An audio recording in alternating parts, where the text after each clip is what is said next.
नमस्कार दोस्तों, स्वागत है आप सभी का अपने YouTube channel love is Sachin में। आज का टॉपिक हम लेकर आए हैं supreme court on 16 year old Muslim girl marriage case. यानी सुप्रीम कोर्ट का फैसला 16 वर्ष की ओल्ड मुस्लिम लड़की के ऊपर है, जो एक बहुत ही महत्वपूर्ण विषय है। सुप्रीम कोर्ट ने इस पर महत्वपूर्ण बातें कही हैं। क्या 16 वर्ष की ओल्ड मुस्लिम लड़की किसी मुस्लिम लड़के से शादी कर सकती है या उसे भी 18 वर्ष का होना अनिवार्य है? तो सबसे पहले केस की पृष्ठभूमि समझ लेते हैं। साल 2022 में पंजाब और हरियाणा हाई कोर्ट ने एक महत्वपूर्ण निर्णय दिया। इसमें कहा गया कि 16 साल की मुस्लिम लड़की यदि अपनी इच्छा से शादी करती है तो यह मुस्लिम पर्सनल लॉ के तहत वैध है। हाई कोर्ट ने उस जोड़े को सुरक्षा प्रोटेक्शन दी थी क्योंकि उसे समाज और परिवार से खतरा था। केस डिटेल देख लेते हैं दोस्तों।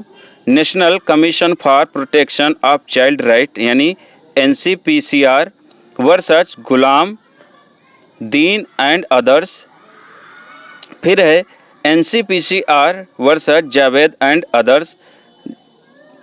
नेक्स्ट है NCPCR versus Fiza and others. ये मामला था, 3 याचिकाएं की गई थी।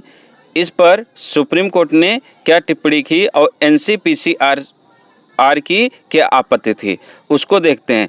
जो NCPCR ने चैलेंज किया वो महत्वपूर्ण टॉपिक थे। NCPCR यानी national commission for protection of child right ने इस फैसले को सुप्रीम कोर्ट में चुनौती दी। यानी जो पंजाब हरियाणा हाई कोर्ट का फैसला था उसे सुप्रीम कोर्ट में चुनौती दी गई। उनका तर्क था नंबर 1, यह निर्णय prohibition of child marriage act 2006 के खिलाफ है। यानी जहां पर बच्चों के लिए शादी क्या है, गैर कानूनी है, उसके खिलाफ है, क्योंकि 16 वर्ष की लड़की क्या होती है, माइनर मानी जाती है। सेकंड था POCSO act 2012 protection of child from sexual offence का उल्लंघन करता है। थर्ड है कानून के अनुसार 18 साल से कम उम्र की लड़की शादी के लिए सक्षम नहीं होती है। ये NCPCR का तर्क थे।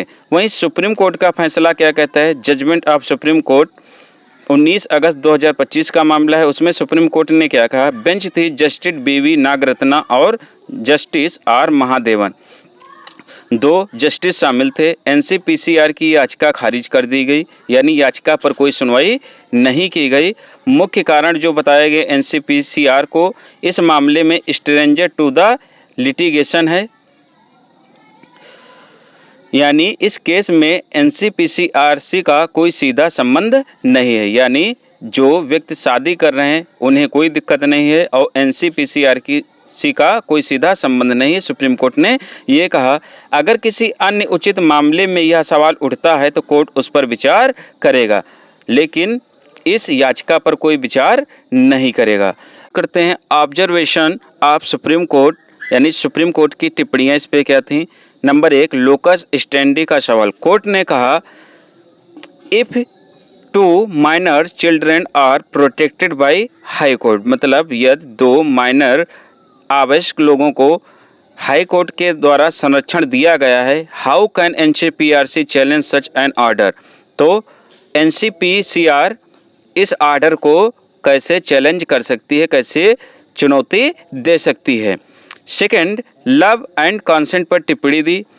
कहा कि आजकल लड़के लड़कियां साथ पढ़ते हैं, दोस्ती और प्रेम संबंध सामान्य है। कोर्ट ने पूछा क्या प्यार को अपराध कहना सही होगा। कोर्ट का सीधा सवाल ये था कि प्यार को अपराध कहना सही है या गलत। इनमें दोनों में विभेद होना चाहिए। यदि कोई आवश्यक शादी कर रहा है अपराध के तहत है तब तो ठीक है, यदि प्यार के तहत है तो उसे क्या करने से रोकना चाहिए। What is the problem if 2 person want to live together, यानी यदि कोई समस्या नहीं है यदि 2 व्यक्ति साथ में रहना चाहते हैं।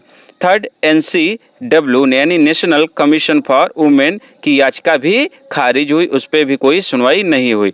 रिलेवेंट लॉज संबंधित विधिक प्रावधान देख लेते हैं। मुस्लिम पर्सनल लॉ यानी शरीयत एप्लीकेशन एक्ट 1937। मुस्लिम पर्सनल लॉ में प्यूबर्टी लगभग 15 वर्ष के बाद विवाह मान्य माना जाता है, उसी के तहत प्रोटेक्शन प्रदान की गई थी। जो मुस्लिम विधि है उसमें 15 वर्ष के बाद वयस्क मान लिया जाता है, जबकि मामला 16 वर्ष का था। तो पर्सनल लॉ के तहत क्या है, विवाह वैध है। Prohibition of child marriage act 2006, लड़की की न्यूनतम उम्र कितनी निर्धारित है, 18 वर्ष है। वहीं पॉक्सो एक्ट 2012, 18 वर्ष से कम लड़की के साथ यौन संबंध क्या है, स्टैच्यूटरी यानी विधिक रूप से अपराध माना जाता है। इसलिए पर्सनल लॉ बनाम स्टैच्यूटरी लॉ का टकराव यहाँ स्पष्ट दिखता है। यानी जो विधानसभा के द्वारा बनाई गई विधि, संसद के द्वारा बनाई गई विधि और पर्सनल लॉ में क्या है, सीधा टकराव है। दोनों एक दूसरे के सामने खड़े हैं। विधानसभा वाली विधियां कहती हैं कि 18 वर्ष होना चाहिए, पर्सनल लॉ कहता है 16 वर्ष। तो इम्पॉर्टेंट पॉइंट दोस्तों देख लेते हैं।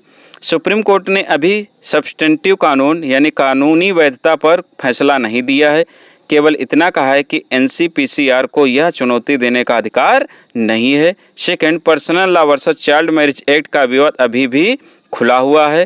थर्ड, फ्यूचर में किसी उचित केस में जहां पक्षकार सही हो, सुप्रीम कोर्ट इस मुद्दे पर अंतिम निर्णय दे सकता है। यह केस हमें बताता है कि लोकस स्टैंडी मुकदमा दाखिल करने का अधिकार कितना महत्वपूर्ण है। पर्सनल लॉ और चाइल्ड मैरिज एक्ट में संघर्ष, कॉन्फ्लिक्ट मौजूद है। यानी जो एक्ट हैं संसद के द्वारा बनाए गए या विधानसभा के द्वारा बनाए गए और पर्सनल लॉ, इनमें क्या है, सीधा कॉन्फ्लिक्ट है। सुप्रीम कोर्ट ने फिलहाल सिर्फ प्रोसीजर पर फैसला दिया है, सब्सटेंस यानी कानूनी वैधता पर कोई टिप्पणी नहीं की है। अब फ्यूचर में देखते हैं किसी मामले में टिप्पणी आती है या नहीं, या इसमें कोई सुधार होगा, या जो विधि से संबंधित, विवाह से संबंधित कानून है उनमें कोई संशोधन होकर एज घटाई जाएगी। तो दोस्तों वीडियो कैसा लगा कमेंट बॉक्स में ज़रूर बताएं। धन्यवाद दोस्तों, जय हिंद, जय भारत।